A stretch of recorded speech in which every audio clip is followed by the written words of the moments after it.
형 시켜서 하는 TV 화이팅! 본격적으로 삼청동 느낌.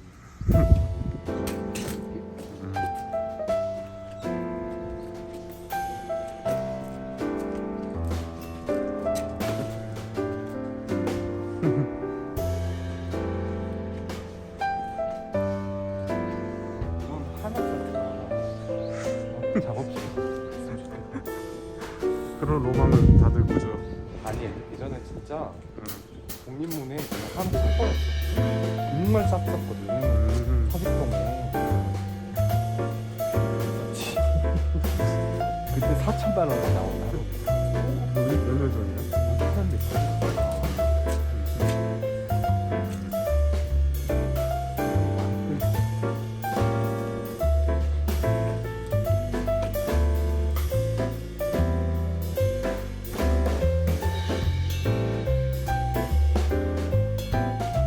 이런 거 마음에 안 들어. 이런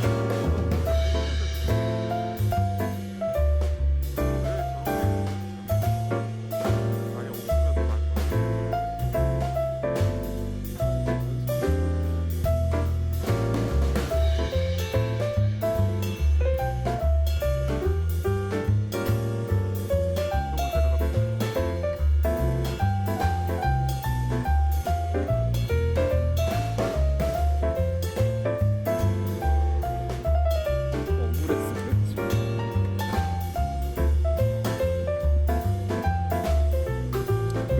발전 쓰면 얼마나 걸려요? 발제문에 따라서 그러니까 발제문 처음 써봤는데 이게 거의 소논문 수준이니까 그게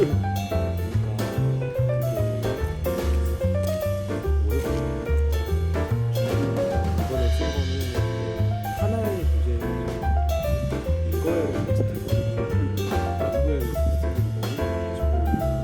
한 문단 쓰는데 몇 시간 걸려요. 아이고. 준비 시간도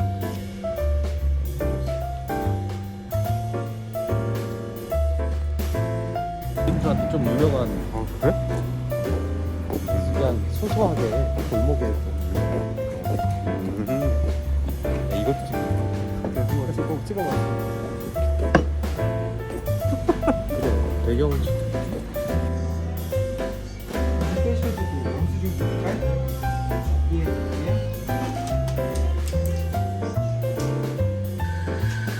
재수가 있는 경우도 많은데.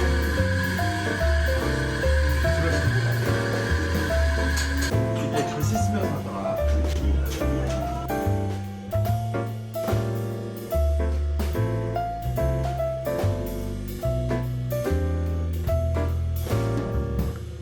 시를 보통 어디서 접하죠, 형? 보통 처음에는 교과서에서 접하지. 그러니까 교과서에서 접하다가 교육과정 끝나면 사실 마주칠 일이 안 보지. 왜냐면 시가 제일 어렵거든. 시험도 어. 시가 제일 어렵고 다른 거는 이제 논리나 뭐 이런 어. 걸로 해결이 되는데 소설 같은 경우도 이제 맥락 안에서 해결이 되는데 시는 그 이제 요구하는 게 단어 이 시어가 의미하는 것 그러니까. 이런 식으로 이제 그 시험에서 요구하니까 이제 또 게다가 교과서를 이제 국어 선생들이 가르칠 때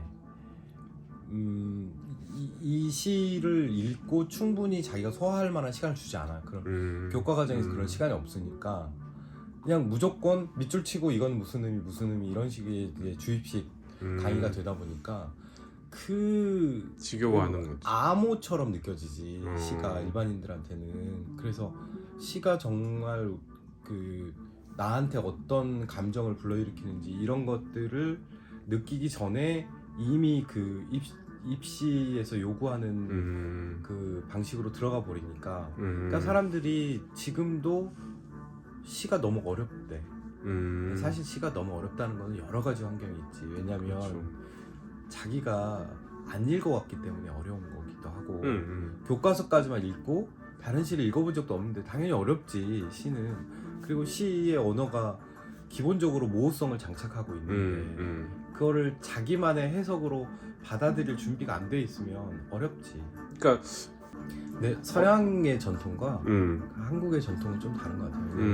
한국의 근대라고 하는 게 자생적인 어떤 근대가 아니고 그렇죠.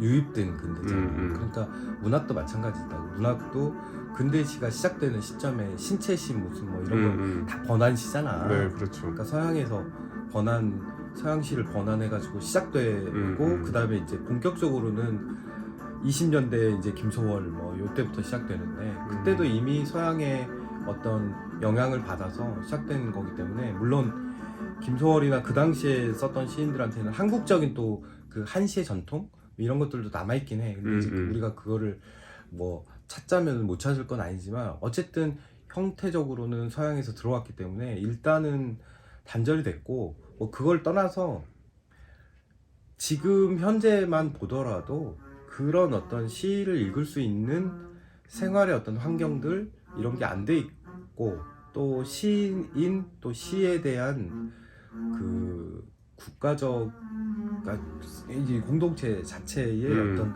선입견들이 또 많이 존재하고 그러다 보니까 사실은 우리가 시를 쓰게 되는 것도 시를 읽게 되는 것도 어떤 내적인 이유들이 발생하잖아. 그렇죠. 시로만 읽을 수 있는 것, 시로만 쓸 수 있는 것. 근데 이제 이것을 이게 이제 분리되는 것 같아. 그러니까 읽기로 가면 이제 분리되는 거야. 왜 이렇게 어렵지?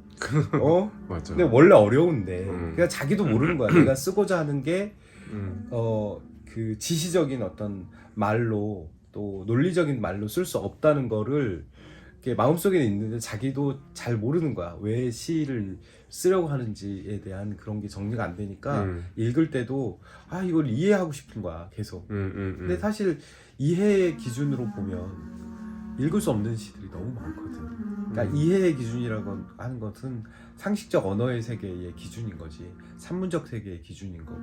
근데 그거를 조금만 그걸 넘어서려고 하면 그 이해라고 하는 어떤 개념 자체를 버려야 되는 거지.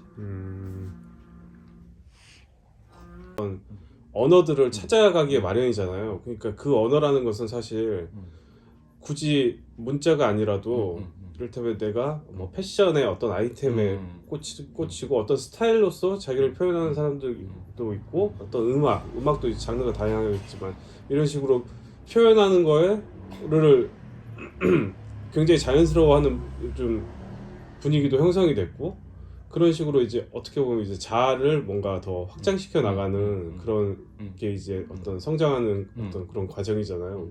그런데 우리나라에서는 그러면 왜 그렇게밖에 교육을 안 시킬까? 약간 그런 일단 고민들. 국어 선생님들이 시를 잘 몰라. 그런가? 내 강의에 국어 선생님들이 꽤 와요. 한 번씩 와요. 그래? 네. 왜냐면 이제 그 요새는 또 입시가 이제 중대 같은 경우는 다 수시로 뽑거든. 그러니까 이제 이게 고등학교 때 문학학이라고 하는 게 입시의 주요 수단이 또 됐어. 근데 이제 그거를 그쵸. 국어 선생님들이 시를 써갖고 가면 봐줄 수가 없는 거야. 물론 그런 경우는 많지 않을까. 왜냐면 다 다른 사람들한테 배울 테니까. 근데 어쨌든 그러니까 소설은 좀 보겠는데 시는 도저히 모르겠다 그러면서 시를 좀 알고 싶어서 강의를 진짜 멀리서 수강하는 사람들이 있었어. 그러니까 그래도 선생님 자세가 좋네. 자세가 좋지. 그 정도면. 좋네. 그러니까 근데 이제 아까도 얘기했지만 그거를 소화할 만한 시간이 없으니까 사실 내가 맨날 강의 때마다 하는 얘기가 님의 침묵 우리 교과서에 다 배웠잖아. 근데 님의 침묵 배울 때 생각해봐. 님의 밑줄부터 긋고 시작하잖아. 맞아. 그리고 이게 뭐 식민지 시제 어떠고 저쩌고 무슨 절대자니 뭐 그리움 모든 거니 무슨 뭐 조국이니 뭐 이렇게 배우잖아. 근데 사실 님의 침묵은 사랑시거든. 그렇죠. 사랑시고 사실 그 날카로운 첫 키스의 기억이 맨 처음에 나오잖아.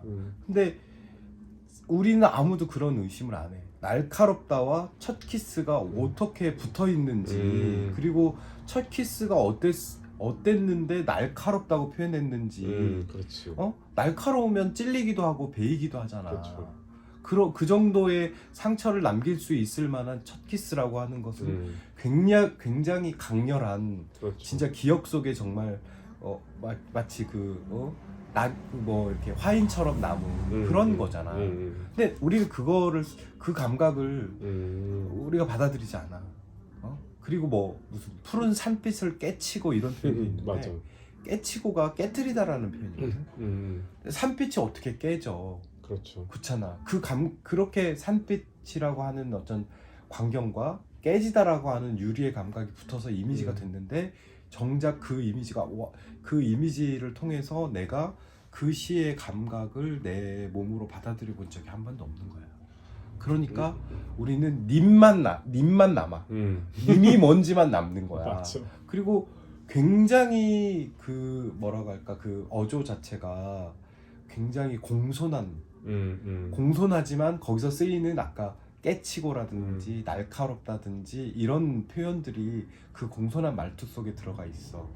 거기서 드러나는 이상한 모순 같은 거. 우리 그런 걸 생각해 본 적이 없잖아. 그렇죠. 그냥 뭐 님에만 꽂혀가지고 그러니까 세세한 표현이랄지 이런 걸 하게 된 어떤 시적 자아의 내면이랄지 이런 그렇지. 거에 대한 뭐 관심은 다 사라져 버리잖아. 그냥. 그래서 내가 누군가를 사랑할 때 사실 그 마음을 언어로 설명할 길이 별로 없어요. 그쵸? 그렇잖아. 근데 그게 시가 가능하다면 님의 침묵이 좋은 사랑시라고 하면 요 감정, 요 감각을 내가 한번 체험해 보는 거지. 그리고 정말 사랑이라고 하는 혹은 이별이라고 하는 그 말할 수 없는 감정을 이 사람은 이런 표현들, 이런 말들로 하고 있구나. 그러면 이제 내가 어떤 상황들에 닥쳤을 때 우리가 흔히 노래 가사는 그렇게 공감을 잘해요. 그렇죠. 노래 가사는 이별했을 때 어떤 노래가 확 꽂혀가지고 그러니까 그 노래만 그치? 부르고 하루 종일 그런데 이게 내 노래야. 근데 노래 가사는 이제 뭐 노래 가사가 좋은 경우도 있고 때로는 굉장히 시적인 경우도 있지만 사실은 노래는 가사가 다가 아니라 거기에 따른 어떤 선율들이 사실은 내가 체험해보지 못한 어떤 감정들을 체험하게 하거나 그렇죠. 내 감정을 증폭하게 하거나, 그러니까 노래는 가사만이 작용하는 게 아니라 여러 가지 뭐 그렇죠. 템포나 이런 것들이 다 같이 작용해서 나한테 마음에 영향을 주잖아. 즉각적으로 반응이 오죠. 그치.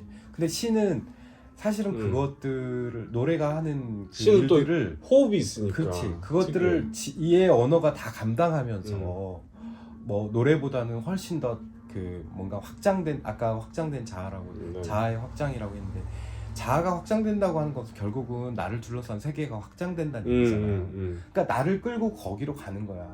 근데 시의 언어라고 하는 것을 상식적인 그러니까 상식적인 언어라고 하는 것은 우리가 흔히 사용하고 있는 일상적인 언어의 체계 속에서 시를 보려고 하면 안 보이지. 왜냐하면 나는 거기까지인 거야, 내 자아는. 내가 알고 있는 그 상식적 언어의 세계 거기까지인 거야. 근데 시를 읽고 그런 감정이나 아니면 어떤 자각이나 뭐 지각이나 어떤 인식들을 경험하게 되면 내가 알고 있는 세계보다 조금 더 나가는 지점에 내가 이르게 된다는 게 나의 믿음이야. 그러니까 그게 굉장히 소중한 경험이잖아요. 되게. 그리고 특히나 이제 시만이 줄 수 있는 어떤 세계잖아요. 그러니까 뭐 그냥 이제 소설이랑 비교해 봤을 때 소설을 읽을 때 우리는 이제 뭐 어떤 영화적 장면을 상상하면서 내가 어떤 아니면 기존에 그 소설 이전에 봤던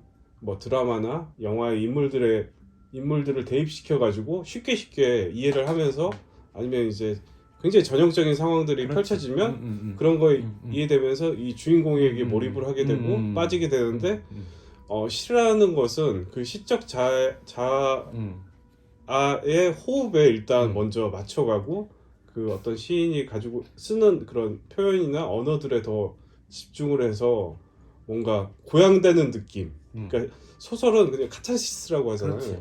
아니면 뭐 엔터테인먼트, 이를테면 뭐 전형적인 수사물이랄지 범인을 잡아내고 단서를 찾고 아니면 뭐 어떤 폭력적인 결말에 나든지 이런 식으로 흐름이 스토리라인이 음. 있다면 시는 이제 내면에서 계속 깊어지는 거고 음. 어떤 그런 감흥을 받았을 때 우리도 아 시를 쓰고 싶다 또는 내 주변의 시적인 것을 찾아보고 싶다 이제 그런 마음이 들게 되면 그게 이제 어떤 창작으로 이어지는 그렇지. 거겠죠. 그러니까 네. 시를 읽을 때 이제 우리가 흔히 아까 화자에 뭐 공감한다 무슨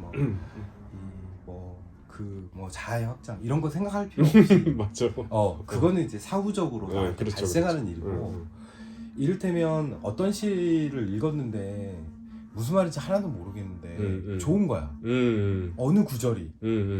그러면 이게 왜 좋은가를 생각해 보면 그렇지. 사실 내 속에 내가 경험했던 직접 경험이든 간접 경험이든 그 경험 속의 어떤 이미지들이 사실 떠오르거든. 그러니까 이를테면 그 한때 그 중학생부터 진짜 온 국민이 다 알던 그 안도현의 너에게 묻는다라는 시, 두 줄짜리 시가 있어. 근데 이게 뭐냐면 연탄재 함부로 발로 차지 마라. 맞아. 근데 그 두 줄 뭐 그다음에 뭐 잘 생각나지 않지만 뭐 당신 너는 다른 사람에게 뭐 얼마나 뜨거운 뭐 어쩌고 저쩌고 그거잖아.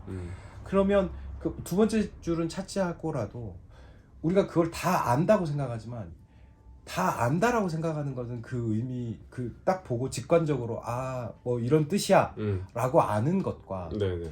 연탄재 함부로 발로 차지 마라에 들어있는 그걸 읽고 나한테 떠오르는 것을 상상해 보는 것은 다르잖아. 그렇죠. 사실 연탄재 함부로 발로 차지 마라는 지금 학생들은 잘 모를 걸.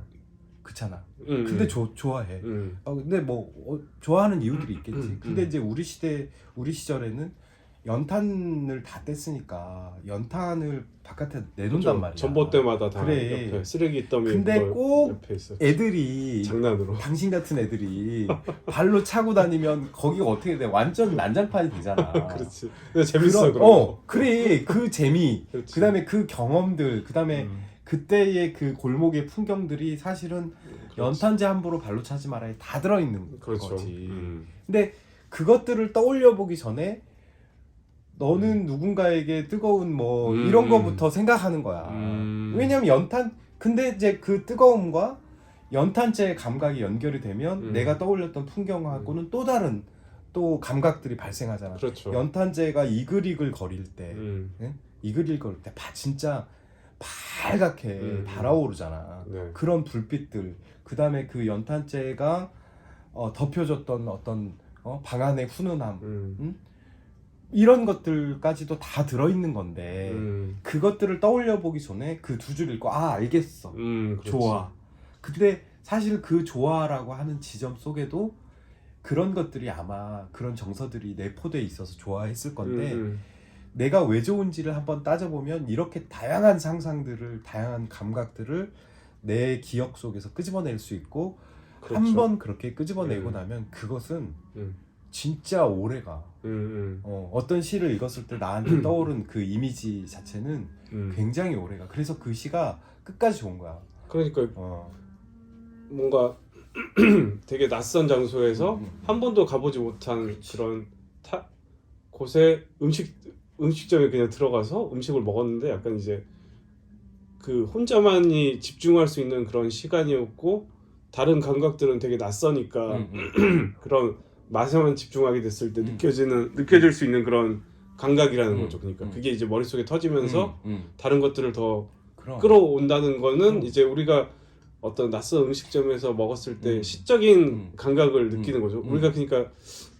형 그 얘기도 한번 시적인 것의 정의, 어떤 그런 것들을 일상 속에서 어떻게 발견할 수 있을지 약간 시적인 것이라고 하는 네. 것은 사실 보통 이제 시는 시적인 것으로 이루어져 있다 뭐 이렇게 사람들이 생각을 많이 하잖아요. 네. 근데 이제 그 시적인 것에 대한 선입견들이 굉장히 많아. 네, 그러니까 시는 뭐 비유가 있고 뭐 은유가 어쩌고 저쩌고 상징이 어쩌고 되게 장식적인 그래서 이제 그렇게 선입견을 가진 사람들은 장식적인 수사를 많이 쓰는데 시 안에서 시적인 것들을 그 발견을 그러니까 시적인 것이라고 얘기될 수 있는 것들은 네. 굉장히 많아. 그렇죠. 무슨 비단 시가 아니더라도. 네. 은유적인 게 이제 또 시적인 거라고 여겨지기도 하니까 은유도 있고 무슨 환유도 있고 여러 가지 수사도 있겠지만 어떤 경우는 굉장히 건조한 문장인데 문장과 문장 사이에서 긴장이 발생하면 그것도 시적인 것이 되고. 네네. 그러니까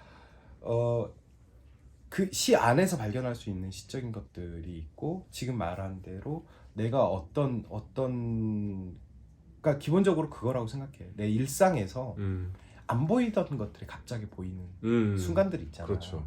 그러면 그게 뭔지 모르지만 굉장히 낯설게 느껴지면서 신기하면서 또 그것이 들어와서 뭔지 모를 어떤 감정을 일으키거나 아니면 감각들을 일으키거나 나는 이게 이제 일상에서 만날 수 있는 어떤 시적인 순간이라고 생각해. 이를테면 뭐 우리가 흔하게 볼 수 있지만 골목에 지나가는데 낡은 골목에 그 시멘트 틈 사이로 민들레가 하나 피었다고.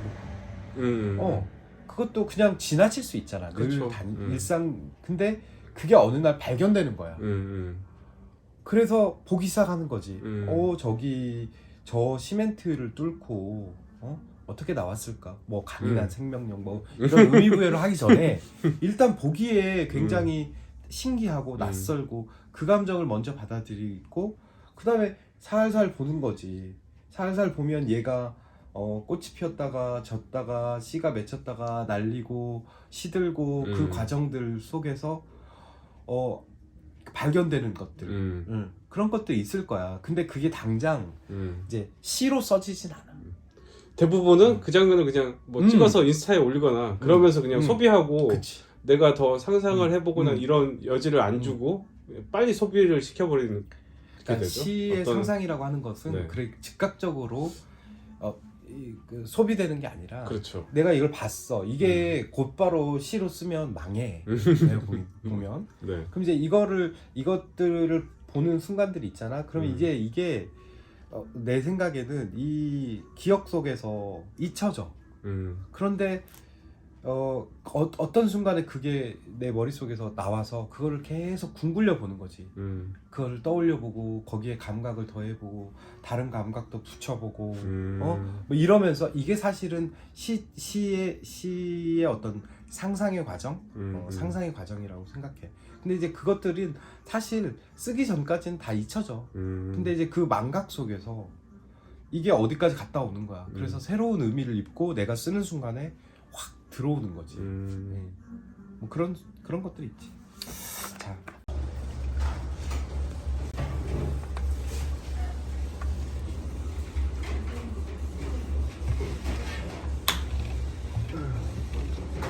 그러면 지금 시집이 몇 번째 나온 거죠? 지금 4권 나왔고 형 너무 과작 아니에요? 너무 과작이야.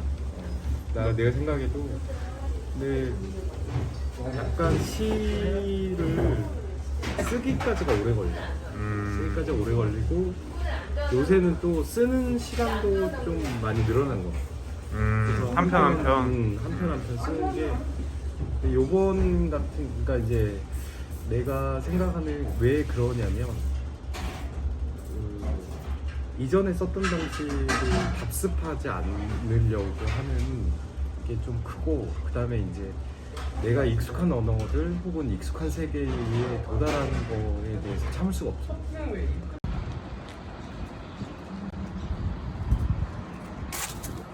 비 오고 났더니 날씨가 좋네요. 추워졌어. 뭔가 이제 가을 느낌?